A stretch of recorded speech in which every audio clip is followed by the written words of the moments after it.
Okay. Hi, everyone. Welcome, welcome, welcome. Welcome to today's live session or usual Wednesday morning training session. I am Kay Wilson, and I'm happy to be here with you guys today. Today, I'll be sharing on a little bit of different things. Normally, we would have over the weekend, we'll have some immigration updates and highlights. And so today, I'll be doing some of that. And then I will also be sharing with you some of the recent changes. So there's been a public policy out on spousal work permit applications. And so, of course, as per usual with immigration, things are always changing, right? So, a lot of changes are coming as a result of that. And yeah, so we'll be talking about some of that today. And as those changes happen, and as the programs tend to change, the immigration laws changes from time to time. We just had an election, and so thankfully we're not expecting the immigration mandate to change too much. We don't expect the government's policy to change too much, so that's good. But of course, like I said, with immigration, the laws, regulations can change. And so that is why when we say if you're eligible for something today, just do it today. Don't wait because tomorrow the program requirements may change, the eligibility may change, and therefore your ability to apply to these programs may change as well. So you may qualify at one point and then the next you don't. All right. So as you guys hop on in, I have some folks on Facebook as well as on Instagram. Let me know in the comments where you're joining me from, and I will see if I could take a couple questions after I've gone through some of this information. Okay, so I see Tanisha or Tashika, sorry, Tashika from, I'm guessing that's Jamaica. Tashika, welcome. Okay, all right. Welcome, welcome. Folks from, I see Jamaica, I see um, Trinidad. Welcome, guys. Barbados, Nigeria. Welcome. All right, so I am going to start off with British Columbia. So, BC, beautiful British Columbia, very beautiful province. British Columbia had a skills immigration and express entry draw on September 28th. And in this draw, they invited people from a number of different categories. So they had candidates coming who were a part of the skilled worker stream. So skilled workers, international graduates. They have the express entry um, categories as well. So they have express entry skilled workers as well as express entry international graduate categories. All right. Let's look at the comments. All right, guys. Yeah. And so they invited 386 in total candidates for this specific program. And also, they had a separate draw. So BC, it's typical. They usually conduct a separate draw for Knox 0621 and 0631 separately. And these are jobs in the hospitality sector, which BC tends to recruit a lot. So, like restaurant managers and stuff like that. All right. And so that's for British Columbia. So they had two different types of draws where they had 386 and 30 candidates were invited. And then the SINP, so Saskatchewan.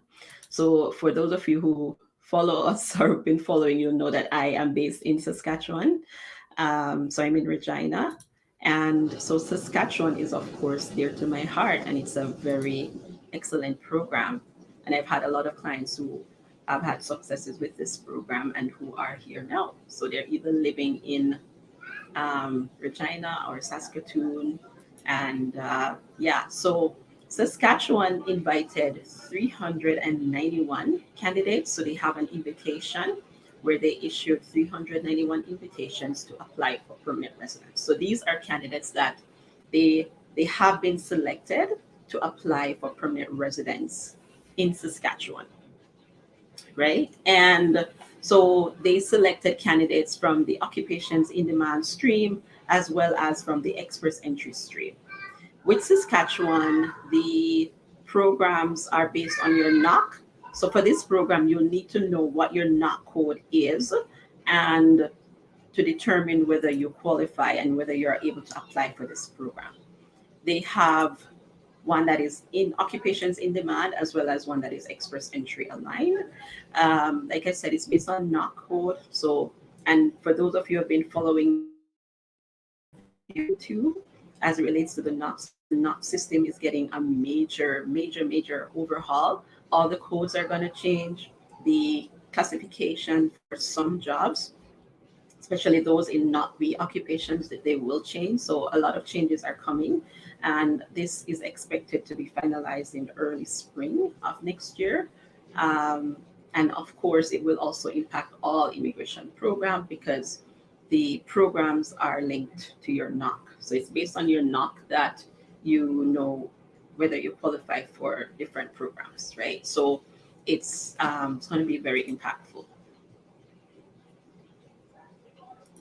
Okay, so yeah, so that's it for Saskatchewan. Saskatchewan is, like I said, it's based on your knock. So you may be in the system and your score might be higher than um, the one that's selected in the draw, the cutoff for the draw, and you may not be selected. You may be wondering, how come I didn't get an invitation and my score is higher? It may be just because your knock, your specific knock code was not selected. So that's usually the reason for that. And then we have Manitoba. So Manitoba, for those who don't know, is like that's a province. It's one of the prairie provinces, just like Saskatchewan. It's located in between Saskatchewan and Ontario. So in Manitoba, they had a PNP draw as well. This happened on September 27th, and they invited a number of candidates, so a total of 529, and for the letters of advice were issued, and the lowest ranking candidate had a score of 401. So that's pretty low. That's for the skilled workers in Manitoba stream. They had an international education stream draw as well, and this is 54, and these would be those who have studied in Manitoba that would have been under that stream. Then the next one would be the skilled workers overseas. So skilled workers overseas are those who are outside of Canada, right? Outside of Manitoba, outside of Canada, and would have been invited under that. The lowest one for this was 718. So this tends to be the cutoff for this tends to be a lot higher. And typically, if you want to be considered under this, then you will, for Manitoba specifically, you will need to have a connection to Manitoba. We move on next to Ontario. So Ontario actually had two draws on September 27th. So they had a draw where they invited candidates under the occupations in demand, the in demand skill streams rather. And these are employer job offer streams. So to be eligible for these programs, you would have to have a job in Ontario, a job offer in Ontario. Some of the occupations that were selected, there's quite a bit, but they had nurses, aides, orderlies, and patient service attendants. They had home support workers.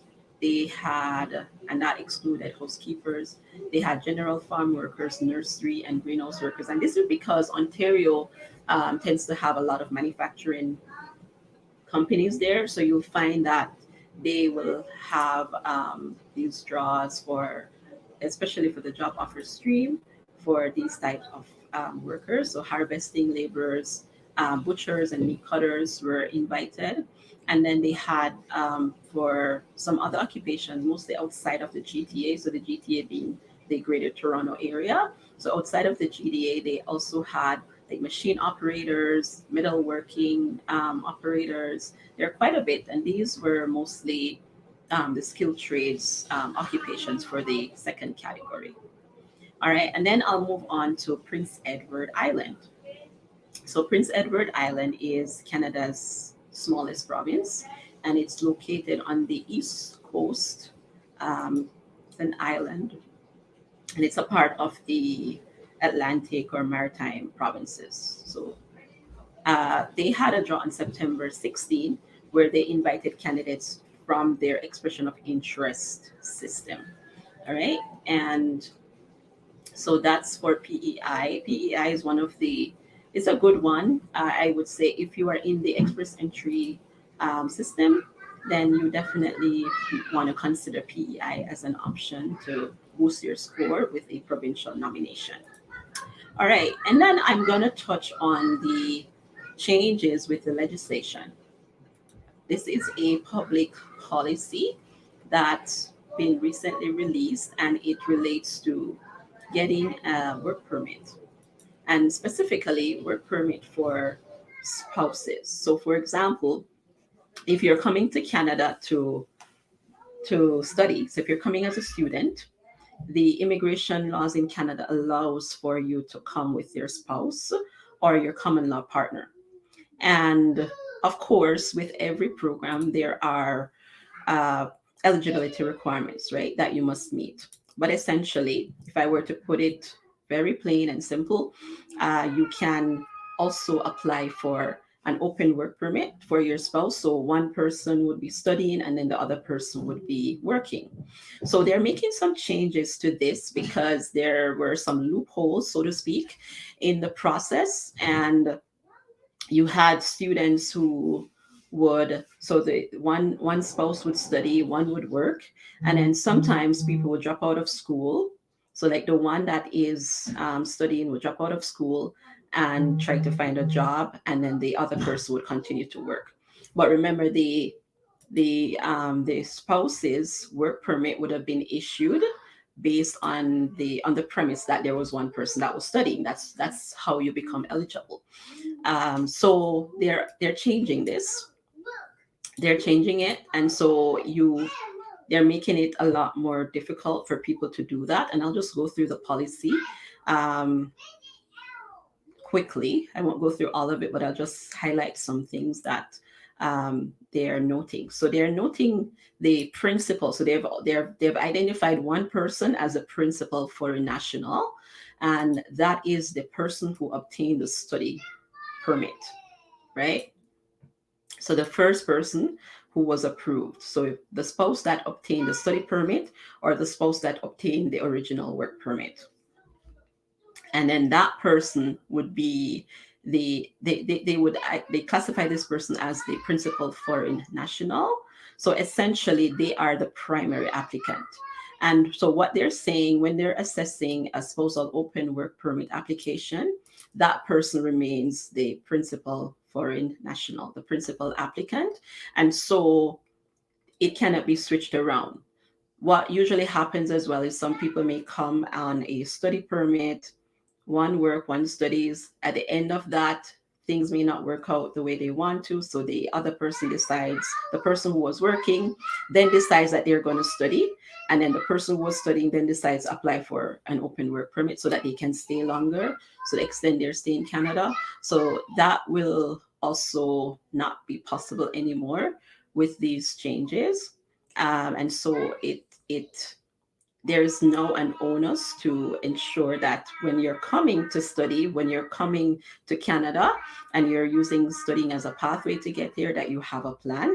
And you, as I always tell my clients, we want to see a pathway. You need to see yourself at the end, right? If that goal is to apply for permanent residence, when you're choosing your program, when you're choosing your province to study in, you need to see yourself at the end. You need to have a clear path, right? You shouldn't come here and you're trying to figure it out, especially if your program is a short program, right? So you need to have a plan and know where you're going, what are the options available there for permanent residence, and how you can apply.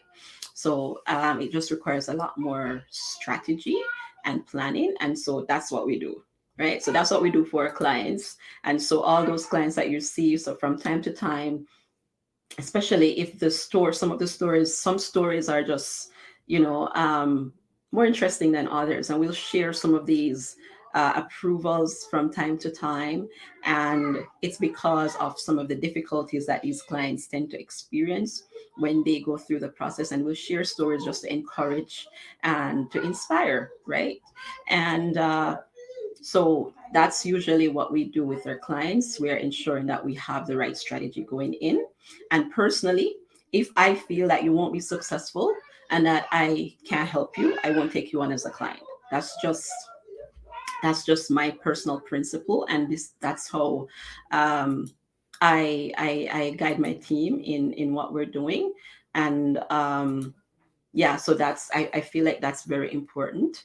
And so if you're applying for a study permit and you're also applying for a spousal work permit, you just need to be aware of the changes. And it's not only limited to those who are studying. If you're coming as a worker, as a skilled worker on a work permit, and your spouse is getting an open work permit, it will also be applicable.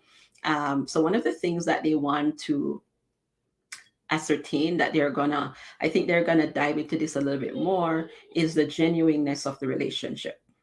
So they want to ensure that if you determine that you're in a common law relationship, or if you are married, that it was not entered for the purpose of acquiring status in Canada, and it is a genuine relationship.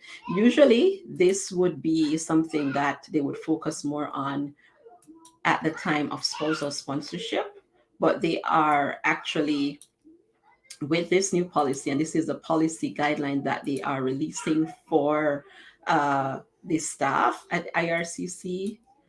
So this is for the immigration officers, the visa officers that will be reviewing the application. So these are instructions to them. And so they will definitely be doing more checks to validate the relationship. And so those applying will need to ensure that they're providing enough evidence to convince them of the genuineness of the relationship. Because of course, it's not always the case. And so the onus will be on you, the client, you're the applicant. The onus will be on you to ensure that you are able to convince them of that and provide enough documents. Because with these applications, you don't get a chance to give any feedback. They will make a decision on the information that's in front of them, unless you find uh, and it's very rare, an officer who may take it upon themselves to request additional information. In most cases, though, it's not going to be that way. All right. So, for example, if you are in a common law relationship, they will need a statutory declaration of common law, and they will also need some additional documents um, to validate the relationship. Right. And then for those who are spouses under the skilled worker category, so if you're a skilled worker and your spouse is in Canada working on an open work permit, by virtue of you being in Canada, um, you must provide evidence that the spouse that's in Canada working has at least 6 months remaining on their work permit at the time of applying for your spousal open work permit. So that's going to be something to bear in mind. So if the spouse that's in Canada, the primary applicant, has less than 6 months remaining on their work permit, then you will not get that application approved.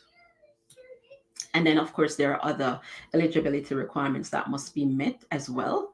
There are requirements for where the NOC is concerned. So the spouse that's in Canada must be working in a NOC O ARB occupation at the time of the application, right? So a decision will not be rendered. I know I'm bombarded by my toddler. Yes, a decision will not be rendered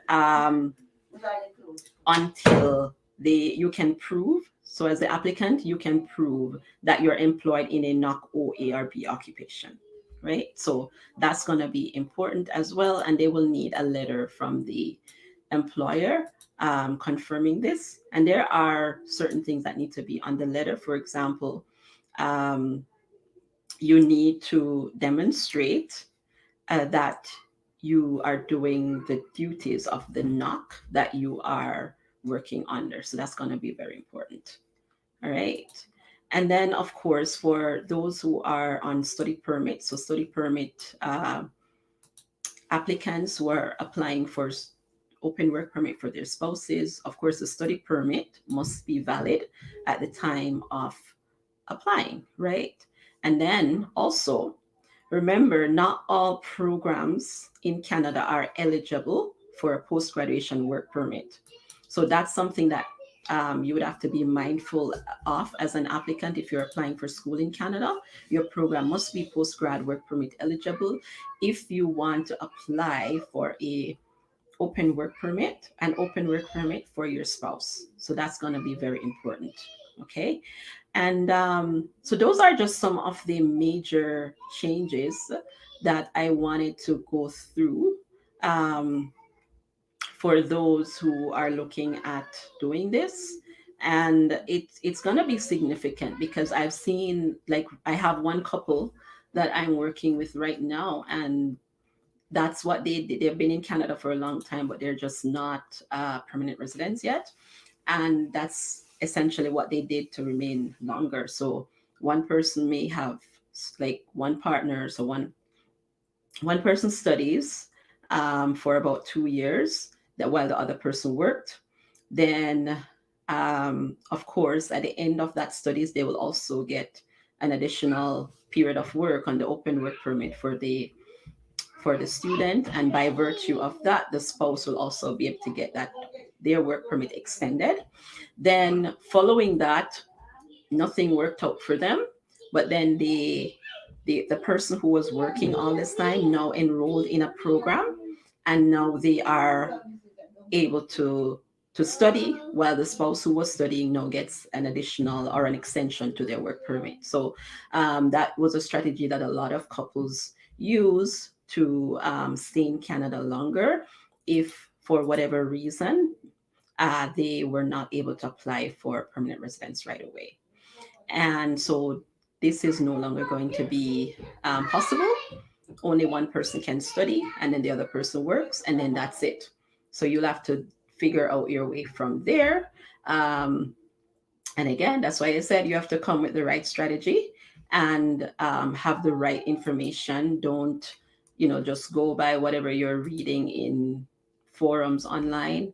Ensure that you speak to a professional, have professional advice. It's legal stuff, it's law, and it's not easy to understand. It can be complex. The application can be very complex, and so you want to ensure that you're starting off with the right foot, especially if you're going to be investing time and money, right, to come to Canada. It's something that will require time. It's going to require investment of your energy, your money, sacrifices. So ensure that you're doing it well. I've seen way too many people who come and then it doesn't work out, and then they end up going back home, right? And all that is wasted. So don't get you don't want to get yourself trapped in that situation.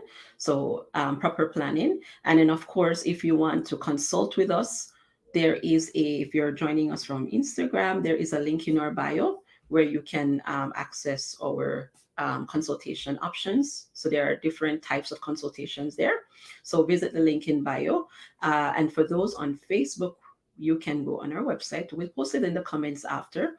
The website is nccanadaimmigration.com, and you can schedule a consultation session to just make sure that you're on the right path and that you have the right strategy going in. I can tell you, I've seen, and especially recently, I'm not sure what's happening, but I've just been seeing a lot of people, like I've said it before, a lot of people who have been coming to us after refusal. When you have a refusal of an application, whether that be a study permit, work permit, visitor's visa, it does not um, it does not work well for you trying to apply again for another some other type of status.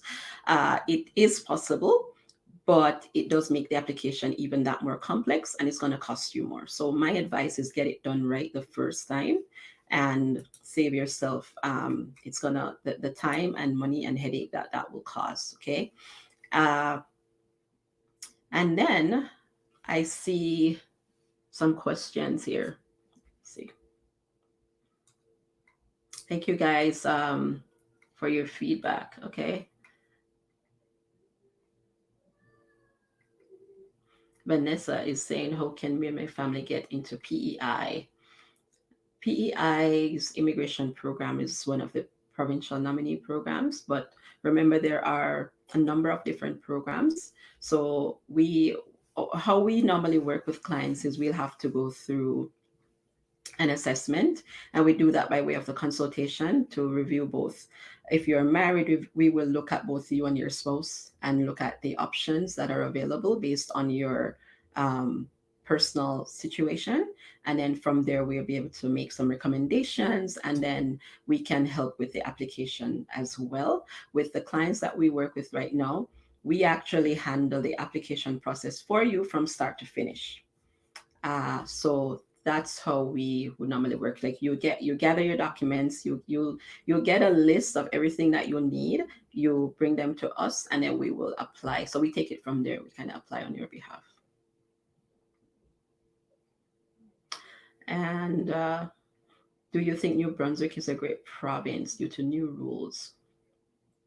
Oh yes, I love New Brunswick. New Brunswick has some the PNP programs are very accommodating, especially if you're studying there. You have a lot of options to apply for PNP, and even outside of studying, the provincial nominee programs.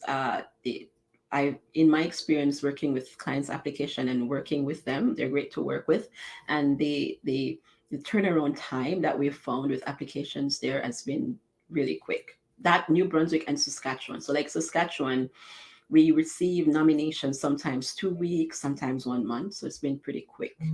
And we've experienced the same for New Brunswick. So New Brunswick is one of those emerging provinces. I would definitely recommend New Brunswick.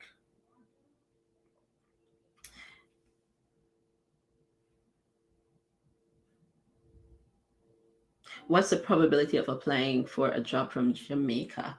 Um, the probability I'm not going to say it's great.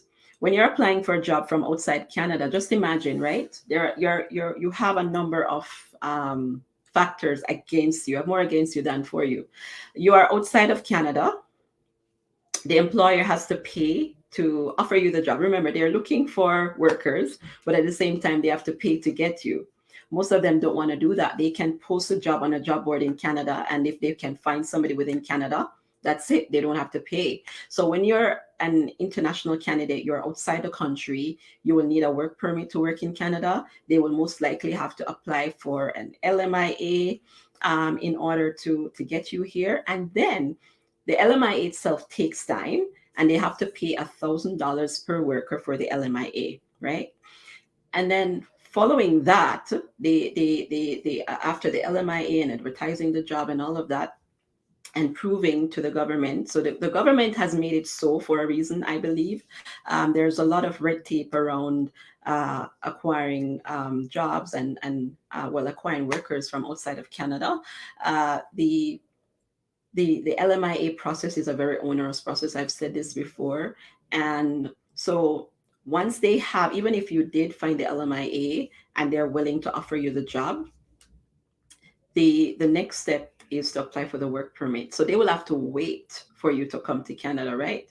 I'm not even sure. I think it's about the last time I checked, it was about 9-10 weeks for some of the Caribbean countries for work permit processing. And then even for some of the African countries, it's like almost a year. So with that, it makes it even more complex for them to hire you. And if they really need the worker right away, if it's a position that they really want to fill, chances are they're not going to be waiting for you. I had an employer the other day who approached us to find workers because I do recruitment. I am a licensed recruiter with the government of Saskatchewan. And that's how recruitment works. Recruitment. So if anybody comes to you and they tell you we can find a job for you anywhere across Canada, I would be very wary. With recruitment, you you need a license for every single province that you will do recruitment in. For most of the province, you have to be licensed because it's a regulated area, and it's that way for a reason, because there are a lot of unscrupulous people out there, and people, it's an area where a lot of people get scammed, right? So you have to ensure that you're doing your research. But yeah, the long and short of it is it's not going to be easy, and you have more factors against you than for you, and the employers may not be willing. The employer that I had that approached me the other day, they wanted workers for a project here in Canada, and they specifically said, can we get some people who are already in Canada, even if you're on a visa, temporary, you have temporary residence, right? You're visiting, your visitor status, or you're here on a study permit, work permit.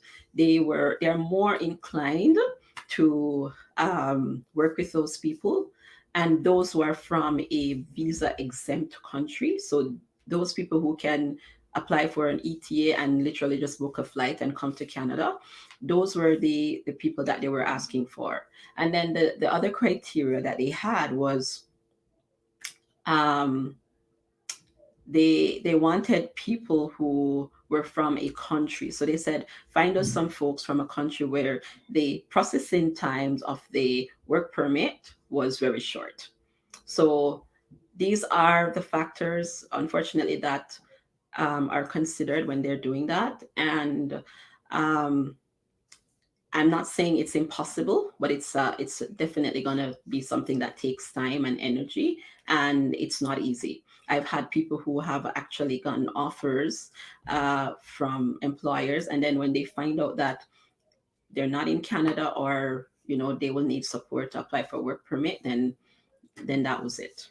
So the permanent residence programs are in place for that reason, and the ability to apply from outside Canada and to recruit from outside Canada has been made a lot more difficult by the government, because they want to ensure that when people are coming to Canada as a permanent resident, that there are jobs here for you. And they also want, it's a strategic move as well, because they want to ensure that there is the workforce is being replenished, and it's being replenished by people who are going to be staying here, like permanent, right? They use the permanent residence program to make their projections and so on, and forecasting in terms of the labor market and how Canada can boost and build their economy. So that's why Canada really depends on immigration, and that is why we have over 80 immigration programs, right? So I mean, try to find something there first before going down the path of finding a job. And if you do that, be very careful. And yeah, I wouldn't be paying any money for the promise of a job until I get the job. As a matter of fact, you're not supposed to be paying for a job offer. It's illegal. So just my little tidbit, guys. I think I have time for one more question. Z- Zanisa? Zanice? Do you do recruitment in Ontario for persons here as visitors? We don't do recruitment for Ontario.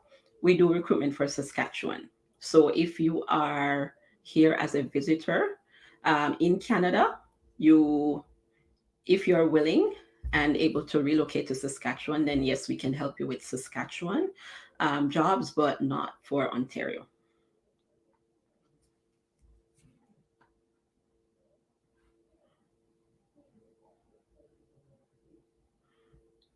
Okay. The processing times for work permits from Trinidad, I'm not sure right now. They change. The website is updated frequently with the processing times that are in place, which changes. So you can check the IRCC website, and you'll see the processing times that there right now for Trinidad. So it varies for different countries. Last time I checked, it was like 10 weeks or so. I don't know if that has changed. That was about a month ago, so I'm not sure what it is right now. Yeah, and some people for it's I see a comment about open work permit. I'm losing my words. Spousal open work permit processing times. I think the processing times for some countries have been severely affected, but I can say for the ones that I've done, and we do a lot for the Caribbean region. They have been they have been processing them fairly quickly. Like we just did one, and it was processed within a little bit over a month, so that was quick. But I know there are some countries. Ammon, I hope I'm saying your name right. There are some countries where it's taking a really long time, and some of that is because of course of COVID and their ability to verify certain documents that the applicants have provided. It's harder for some countries. Yeah. All right, guys. I And then, like I said, for our intake, I've seen some questions about the process and to work with us. We generally start off with a consultation session first.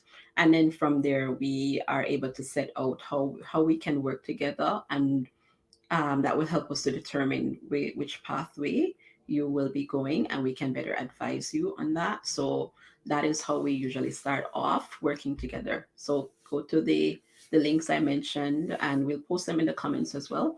And from there, you can schedule your one-on-one consultation session, and then yeah, we're happy to assist you.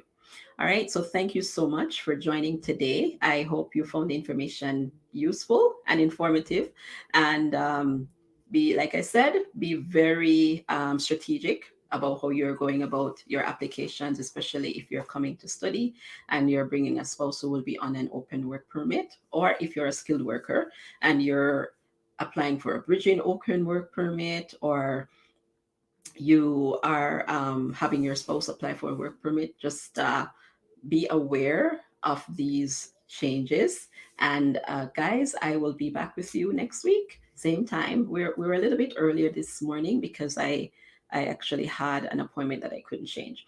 All right, so I'll be back with you guys next week, 11 a.m. Mountain Standard Time.